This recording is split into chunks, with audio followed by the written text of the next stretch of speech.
Kære alle, Danmark har i de seneste dage været udsat for hybride angreb. Droner er set flere steder ved kritisk infrastruktur, militært og civilt. Det er angreb, som vi må forvente, der kan komme flere af.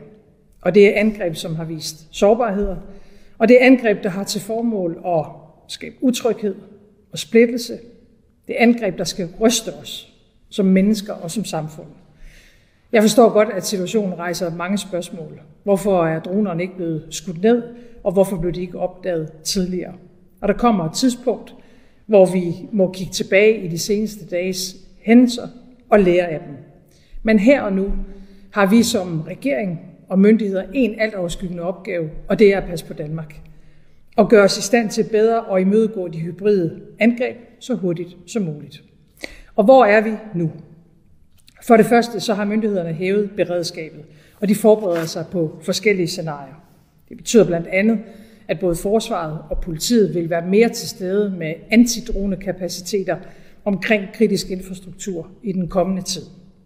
Samtidig er myndighederne i tæt kontakt med vores allierede med henblik på hurtigt at styrke vores egne danske kapaciteter til at kunne opdage og til at kunne nedkæmpe droner. For det andet så har myndighederne mandat til, at fjendtlige droner kan tages ned.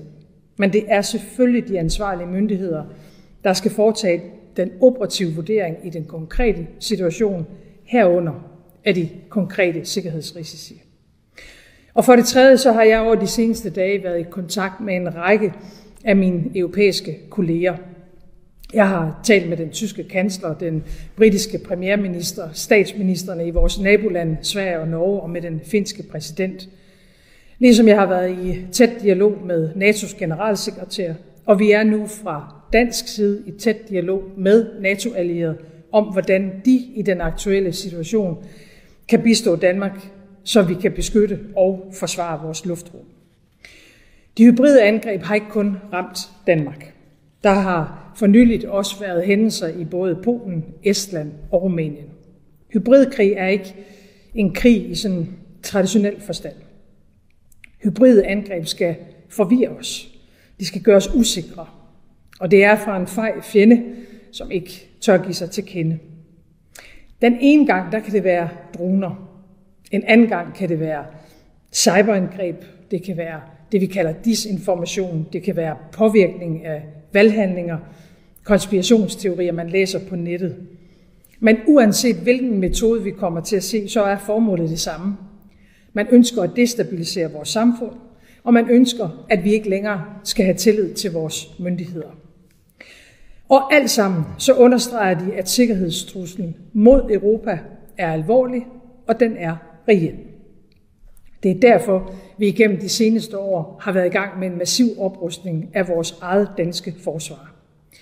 Det er i øvrigt også derfor, vi bliver ved med at støtte Ukraine, som jeg tror kan hjælpe os i den her situation. Fordi hvis der er nogen, der har forstand på at bekæmpe droner, så er det vores venner i Ukraine, og derfor er vi selvfølgelig også nu i dialog med dem. Jeg er også nødt til at sige, at det tager tid at genoprette dansk forsvar. Det beder jeg ikke om tålmodighed med, fordi den har jeg i virkeligheden ikke selv. Men vi har travlt. Og jeg beder om forståelse for, at selvom vi har det, så kan det trods alt ikke lade sig gøre, hverken fra den ene dag til den anden, eller fra det ene år til det andet. Og jeg er også nødt til at sige, og det her er særligt til nogle af partierne i Folketinget, at målet med hybride angreb, det er ikke kun at teste vores myndigheder eller vores beredskab. Det er som sagt også at se, hvordan reagerer vi som samfund, og hvordan reagerer vi politisk. Vi skal være på vagt, og hvis der er noget, der ikke fungerer, så skal det selvfølgelig rettes op. Det er vi i gang med. Men vi skal altså også bevare roen. Tiden er ikke til hurtige meldinger, eller politisk overbud, eller mistillidserklæringer til myndigheder eller til politiet. Fordi der er ikke nogen ansvarlige politikere, der vil kunne garantere den danske befolkning, at vi helt kan undgå hybride angreb. Det kan man i øvrigt ikke i noget land.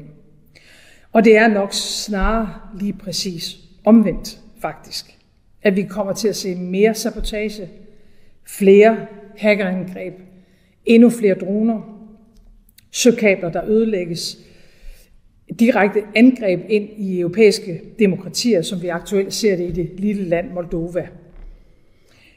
At Danmark og Europa er under mere voldsomme og hyppige hybride angreb, det betragter jeg som en ny virkelighed. I næste uge der mødes alle Europas stats- og regeringschefer her i København. Vi skal diskutere europæisk forsvar og sikkerhed, herunder etablering af en egentlig dronemur. Med andre ord, Europa skal ruste sig, og vi skal opruste. Og vi skal aldrig lade os true, for sådan kan vi ikke være danskere, og sådan kan vi heller ikke være europæere. I de her timer og dage, der er vi meget vel i det, man kan kalde sådan den indledende fase i den umiddelbare krisehåndtering. Det har vi prøvet før i andre situationer. Og jeg har også sagt det, jeg siger nu før, at i enhver håndtering af en svær krise, der er der en risiko for, at man kommer til at begå fejl. Og det er ikke altid, at vi hurtigt kan give gode svar på de spørgsmål, der løbende vil opstå. Men som regering, der vil vi altså bestræbe os på at fortælle offentligheden det, vi kan. Det samme vil myndighederne. Selvfølgelig med en omtanke. Nemlig, at dem, der vil os det ondt, de lytter med på alle diskussioner, vi har med hinanden. Og selvom myndighederne ikke kan konkludere, hvem der står bag de hybride angreb mod vores lufthavne og anden kritisk infrastruktur, så kan vi i hvert fald konstatere, at der primært er ét land, der udgør en trussel for Europas sikkerhed, og det er Rusland. Og derfor til sidst en vigtig pointe.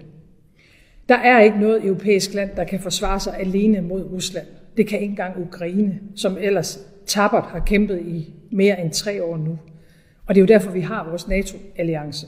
Det er derfor, vi er i gang med at udbygge den europæiske forsvarsindustri.